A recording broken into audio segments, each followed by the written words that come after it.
उनन का पुछा तो तव्हांजे समझाइण जे लाइ हिकड़ी ॻाल्हि अर्ज़ कयां तो कुरान करीम मौजूद आहे, सुन्नत रसूलुल्लाह जी मौजूद आहे। शरीयत जेका है ना अल्लाह ताला जी ज़ात व बरकात जी मारिफत जूं सुञाण जूं जेके मंज़िलूं आहिनि, सलूक जा जेके दर्जात आहिनि, वे चार आहिनि। घणा? रब करीम जी ज़ात व बरकात जी मारिफत हासिल करण जा सलूक जा जेके मरातिब आहिनि, वो तले छा मामलो आहे न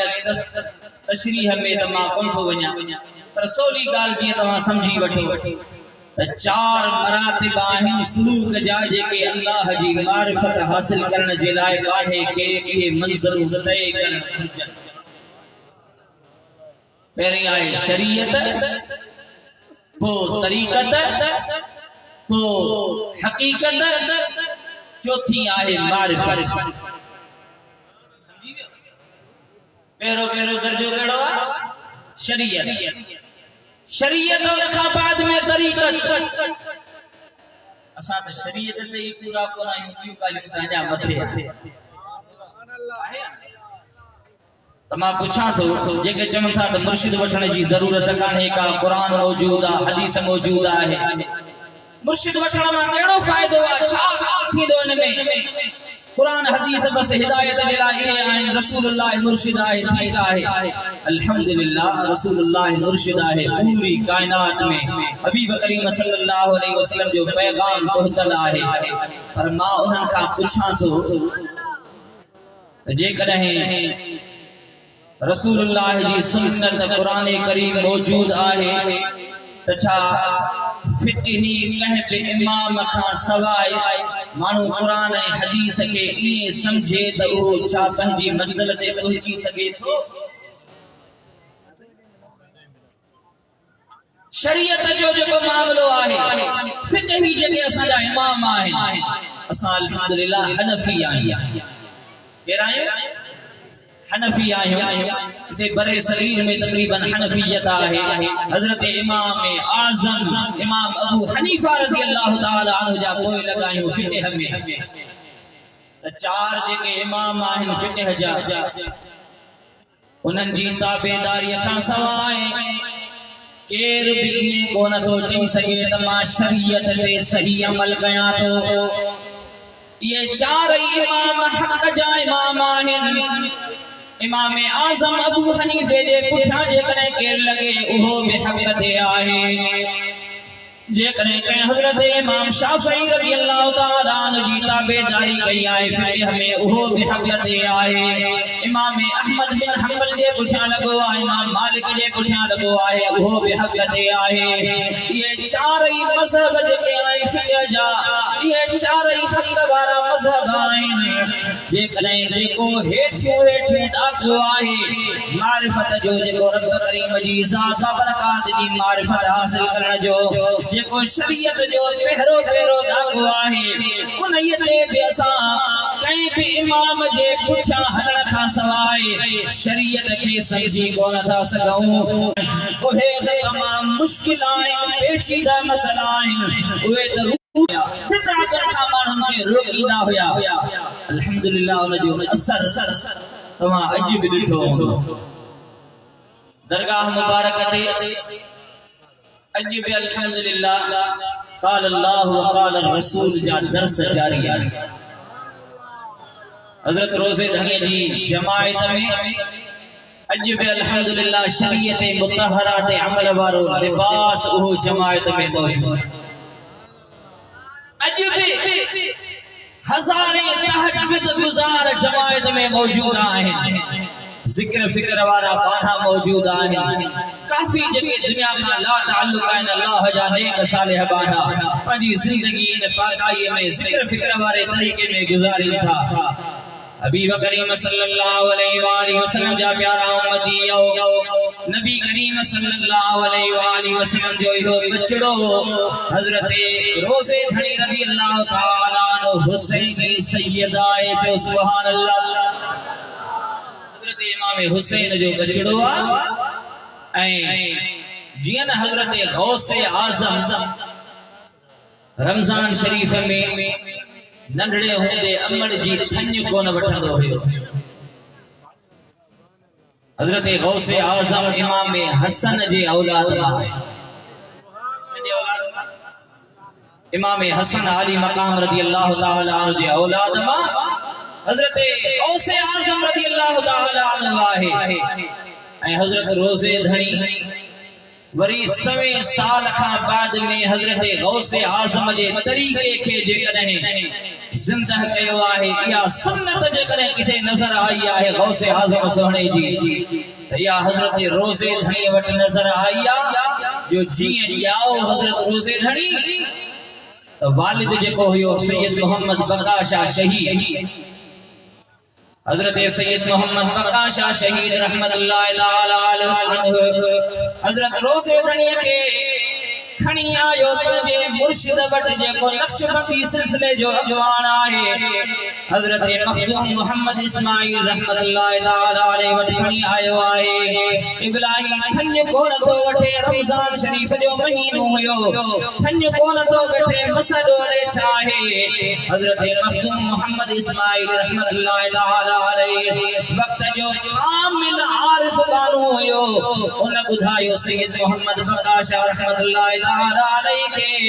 तै सैयद सोना ही तुझो बचड़ो जेको आहे रमजान शरीफ जे अदब ऐं इहतराम जे करे थे कोन थो वठे ही हिन वक्त में रोज़े जी हालत में आहे शाम जो सिज लहंदो त पाण ही अमड़ खां जरूर थन्य वठन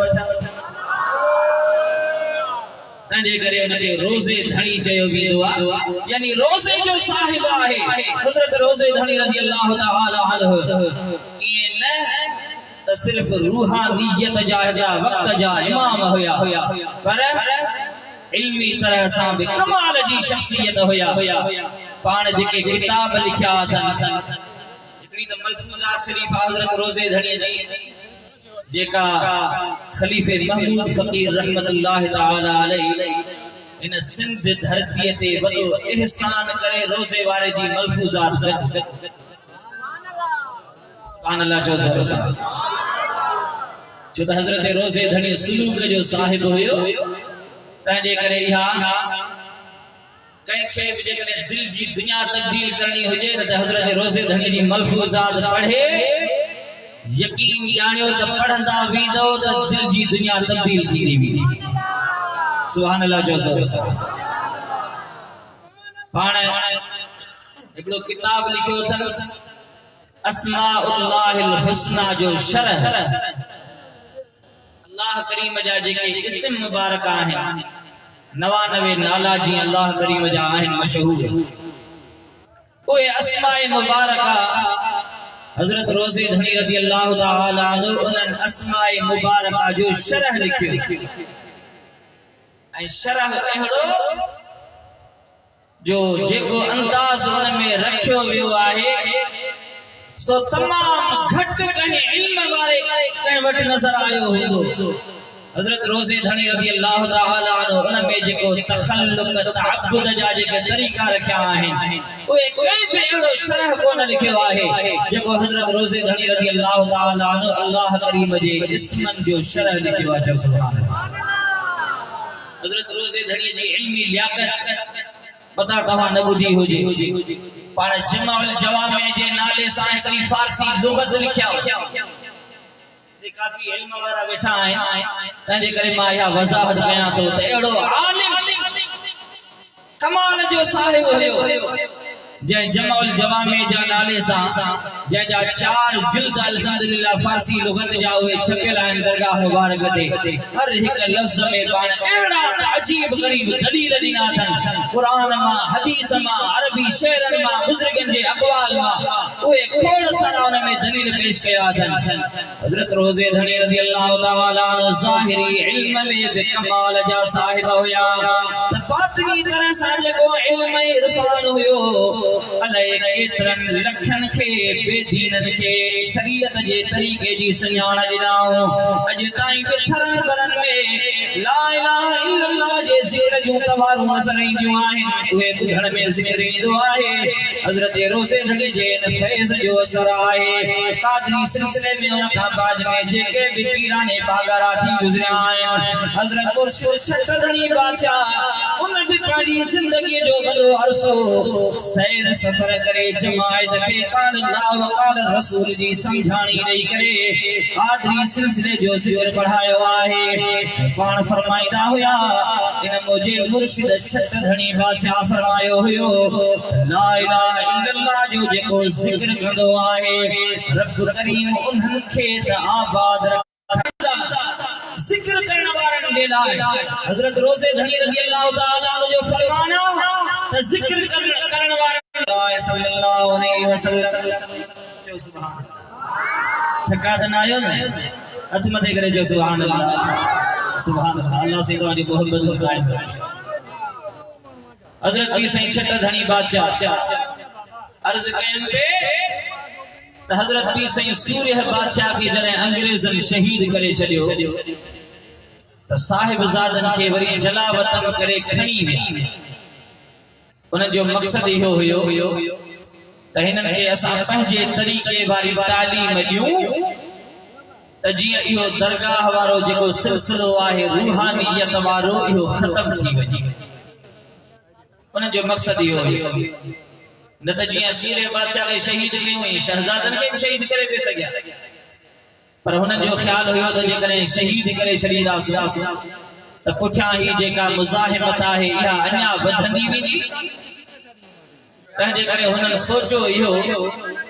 त इन्हनि शहज़ादनि खे खणी वञूं, वञी उते उन्हनि खे पंहिंजी नसारनि वारे तरीक़े जी तालीम ॾियूं त जीअं उन्हनि जा ज़हन उहे असां वारे तरीक़े वारा थी वञनि। हिते जी जेका दीनी रूहानी जेका तालीम आहे तरबियत आहे या जेका मुज़ाहिमत आहे इहा ख़त्म थी वञे इन दरगाह तां। पर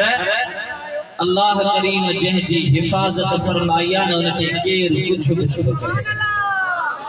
ज़ोर सां चओ सुभान अल्लाह। हज़रत पीर साईं छटधनी बादशाह 15 सालन जी नंढी उमिरि जा हुया त संदसि वालिद खे शहीद कयो वियो आहे। उन खां बाद में तकरीबन 9 साल हज़रत पीर साईं छटधनी बादशाह खे उन्हनि पंहिंजी तालीम में पंहिंजे असर में उते इंग्लैंड में वठी करे उते जलावतन करे रखियो आहे। उते पंहिंजी तालीम उनखे ॾींदा रहिया, पर रब करीम जी ज़ात बाबरकात फज़ल फरमायो अंग्रेज़नि जे ज़ुल्म ऐं बर्बरियत जा दास्तान ख़त्म थी विया। 1943 में हज़रत पीर साईं सूर्य बादशाह खे शहीद कयो वियो आहे। 1947 में पाकिस्तान आज़ाद थी वियो। रब करीम हीअ वॾी नेमत हीअ पाकिस्तान जी सूरत में असां मुस्लमाननि खे अता फरमाई। हबीब करीम सल्लल्लाहु अलैहि वसल्लम जा प्यारा उम्मतियो उन खां बाद में भी वरी 5 साल बाद में अञा बि हुर लोढ़न में कैद रहिया आहिनि। रब करीम मेहरबानी फरमाई 1952 में हज़रत पीर साईं छटधनी बादशाह जी ताज पोशी थी आहे। जो सुभान अल्लाह।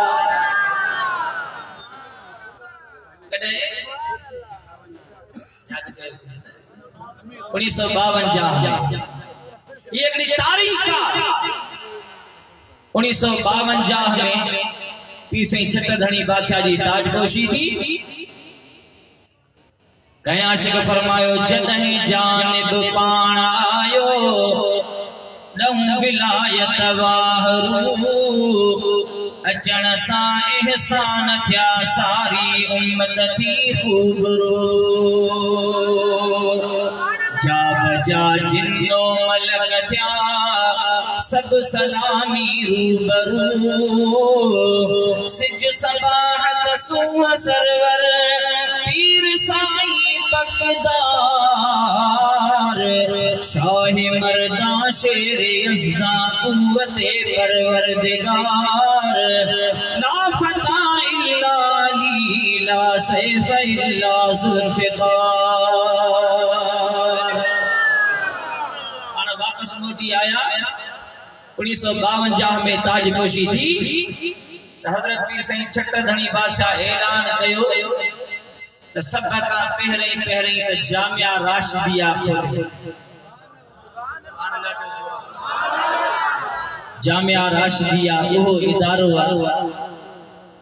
जह असा के शेर मुस्तफा जड़ा जवान पैदा करे जोर से जो सुभान जामिया राशिदिया वो इदारो जय शेखुल हदीस व तफसीर हजरत मुफ्ती मोहम्मद रहीम सिकंदरी जड़ा अजीमुल मर्तबत इल्म जो शख्सियतों जै असा के अता कई ऐ हजारन के तादाद में सिकंदरी आलिम हाफिज कारी जिन परे परे ताई बनी करे दीन जी खिदमत कई आहे ऐ अल्हम्दुलिल्लाह अज भी इहो तरक्कन सा हमेशा सिलसिलो औजे मौज सा वधी रहियो आहे अल्लाह करीम शरइन इल्म इरफान जे मरकज के उन जे ब्रांचन के हमेशा कायम रखे आमीन जोर सा जवाब हबीब करीम सल्लल्लाहु अलैहि वसल्लम जा प्यारा उम्मतियो हजरत पीर साईं छटधणी बादशाह जी या दूर अंदेशिया या मेहनत आहे उनके जी जो जामिया राशिदिया जो पाण क़याम फरमाया जडे पाण मोटी आया त पेरे फरमायो त मुखे के सुठे आलिम सा सुभान अल्लाह जो जोर से छा फरमायो त मुखे के सुल्फे आलिम सा मिलायो अजीब इत्तिफाक का गाल ज़हन में अची वया ऐ बाबू फकीर मुखे इहा बे फरमाइश कई हुई त हिन महीने मुबारक में चूंकि आला हजरत जो विसाल हजरत शाह अहमद रजा खान फाजिल बरेलवी मुजद्दिद दीन व मिल्लत अलैहि रहमत व रिदवान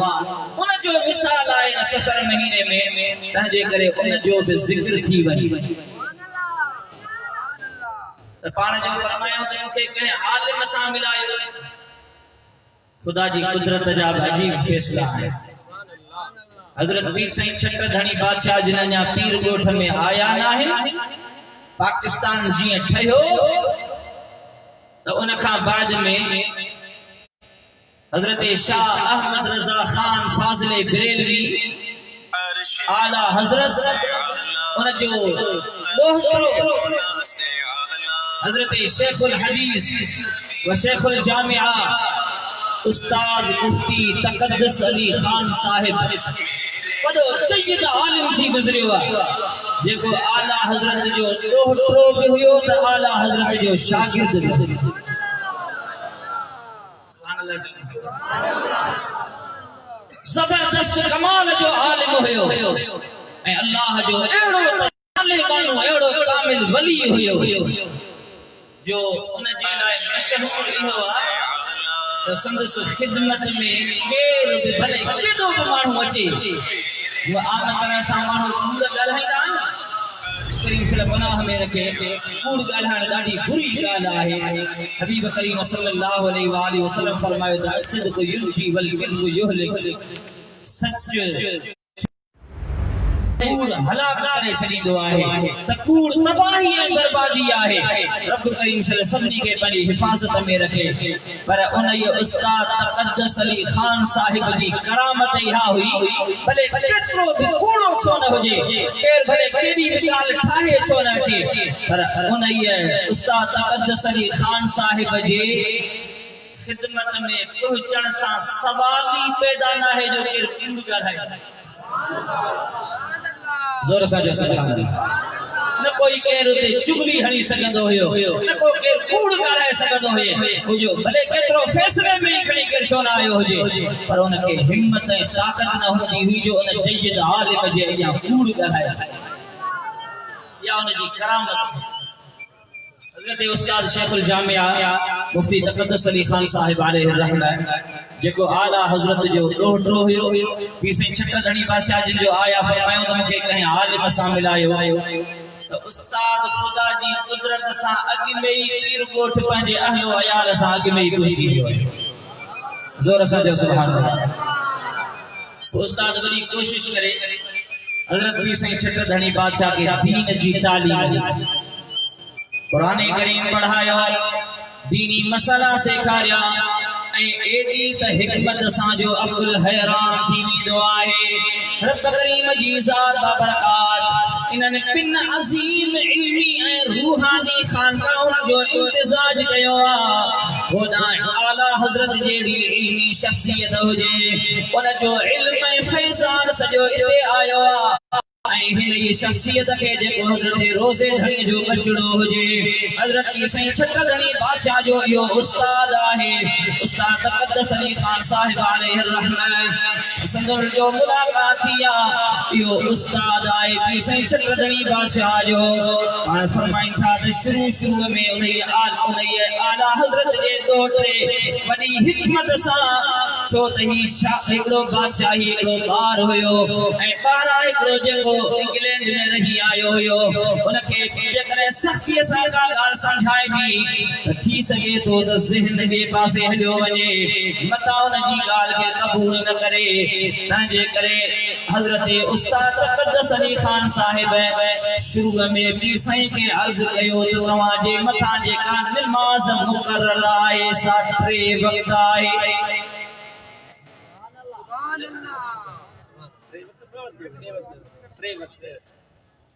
ट्रे वक्त नमाज आए तव्हांजे मथां।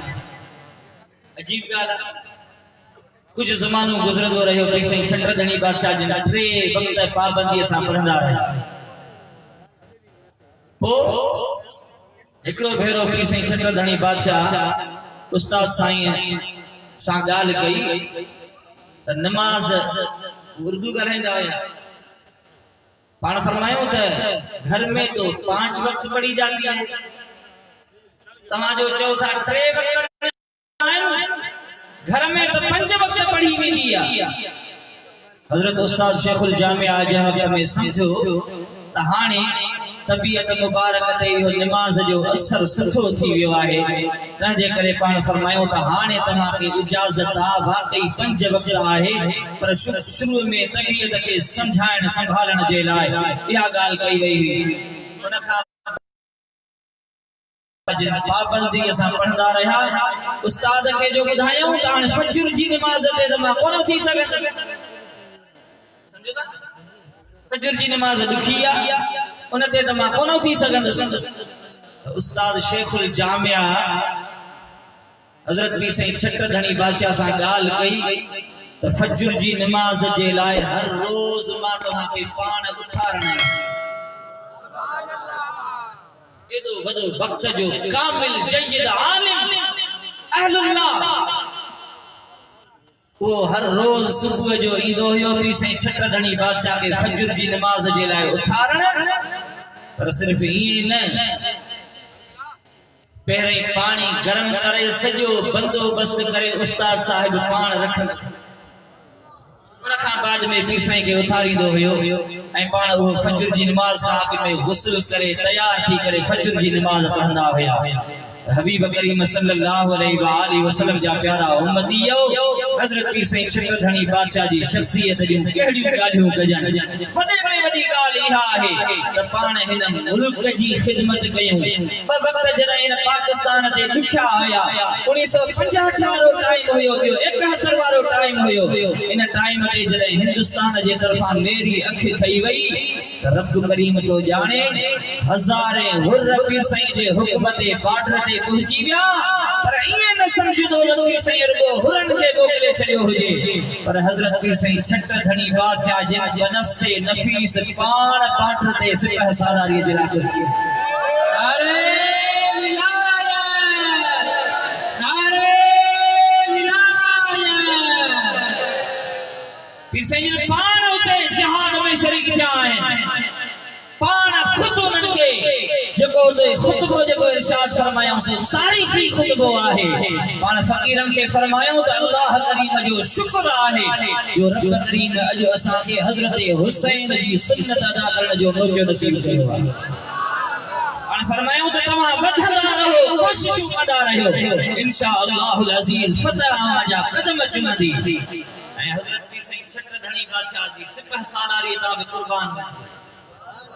जंगी के मुजाहिद हूंदा आहिनि सिपह सालार ॾाढा हैरत अंगेज़ फ़ैसिला कंदा आहिनि। पीर साईं छटधणी बादशाह उन्हनि खे फरमायो फकीरो याद रखो रात जो हिते तव्हां खे नाहे रखो जेॾीमहिल बि ख़िताब थियो शाम जे टाइम ते पाण फरमायो त को बि हिन जाइ ते रात न रहे मां बि हिन जाइ तां निकिरी वञा थो तव्हां बि हिते न रहजो खुदा जी कुदरत लौह महफूज़ अस्त पेशे औलिया लौह महफूज़ अल्लाह जे वलियन जे अॻियां हूंदो आहे उतां पढ़ंदा ऐं दुनिया खे ॿुधाईंदा वेंदा हज़रत पीर साईं छत्रसानी बादशाह खे ख़बर हुई त रात जो हिन जाइ ते इंडिया जे तरफां बमबारी थियणी आहे तंहिंजे करे पाण फरमायो त रात जो हिन जाइ ते मां बि न रहंदुसि तव्हां बि हितां निकिरी वञिजो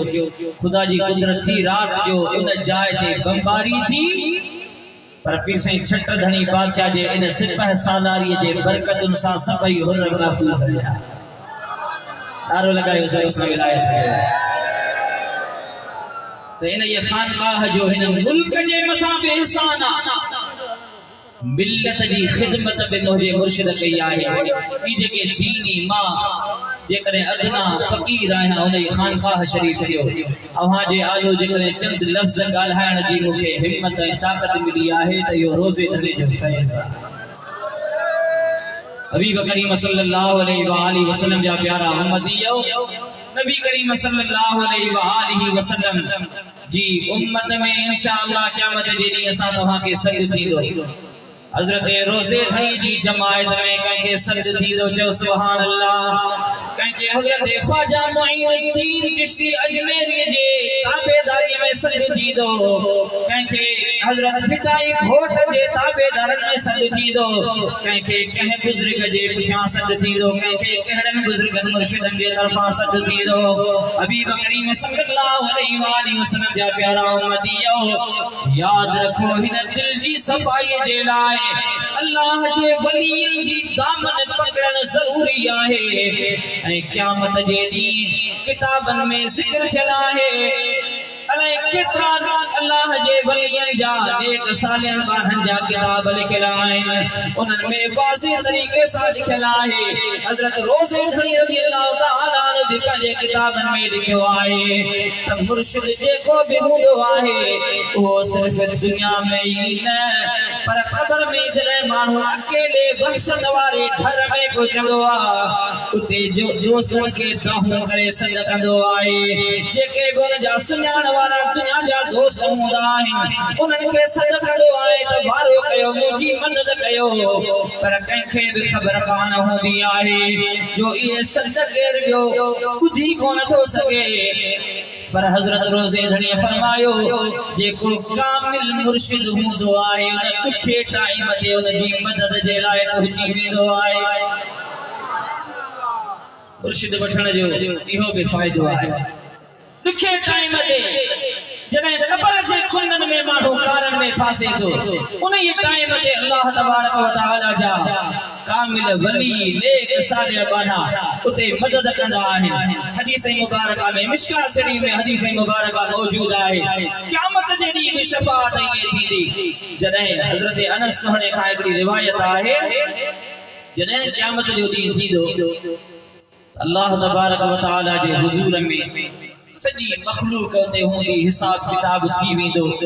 फाइनल फ़ैसिलो बि थी वेंदो जेके जन्नती आहिनि उन्हनि जे पुठियुनि ते जन्नती हुजण जी मोहर बि लॻाई वेंदी वरी जेके जहन्नमी आहिनि बदकिस्मत रब करीम शल पनाह में रखे आमीन जेके जहन्नमी हूंदा उन्हनि ते वरी जहन्नमी हुजण जो ठप्पो लॻायो वियो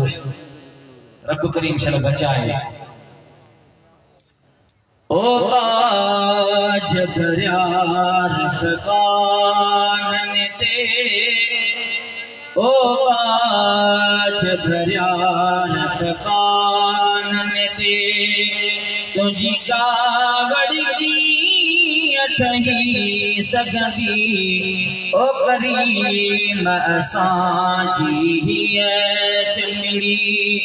एक चणे जबि कान सही सगंदी ओ काज भरिया रबानन ते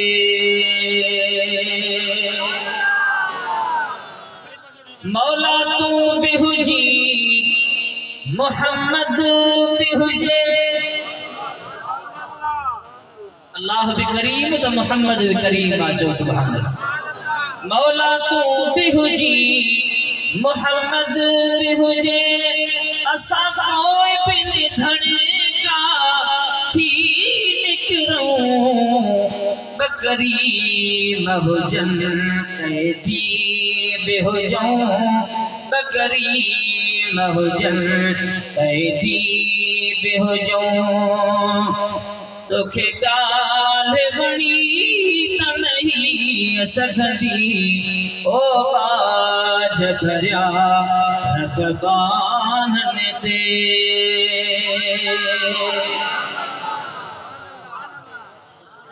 बिन करीमन जे अल्लाह अकबर या रसूल अल्लाह सल्लल्लाहु अलैहि वसल्लम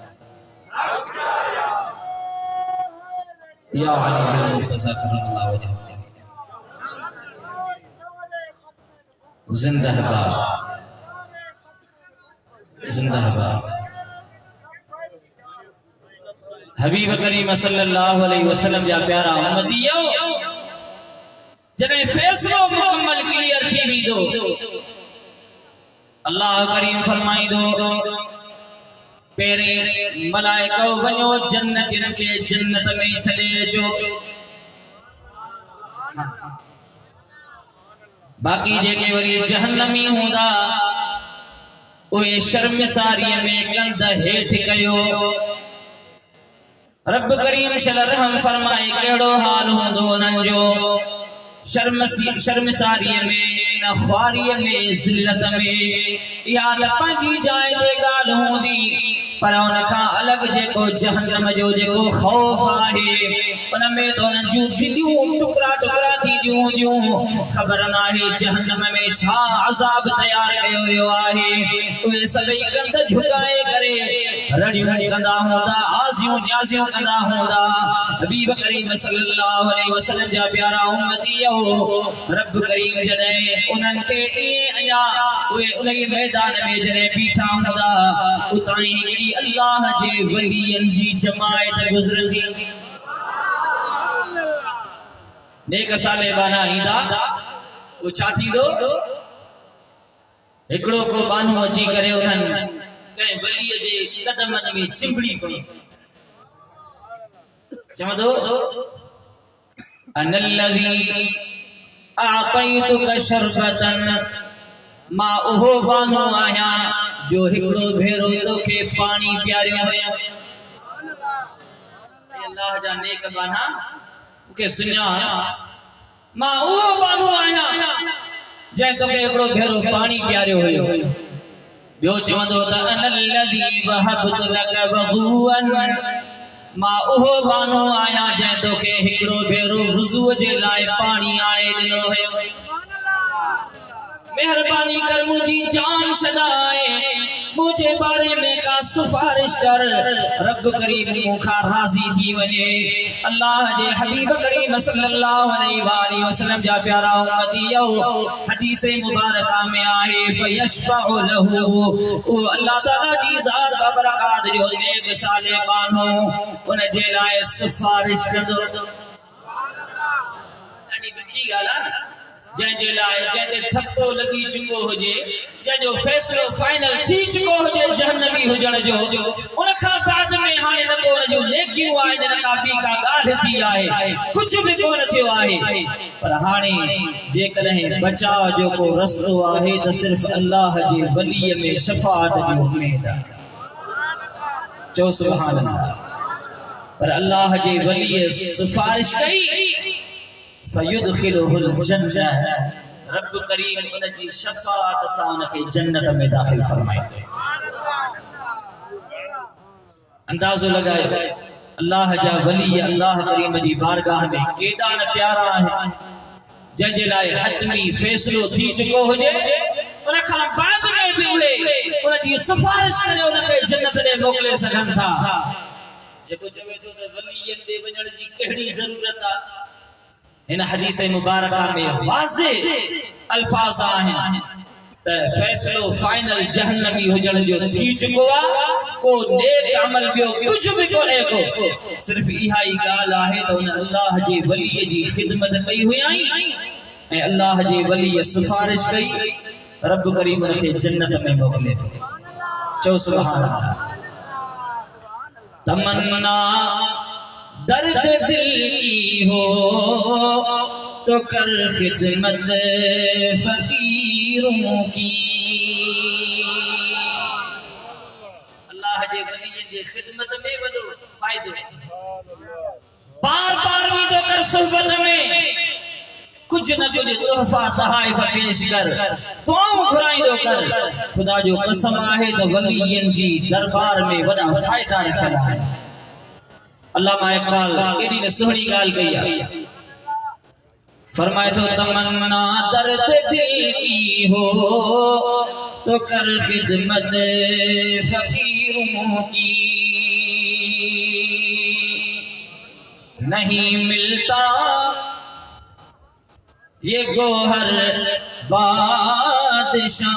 के खजीने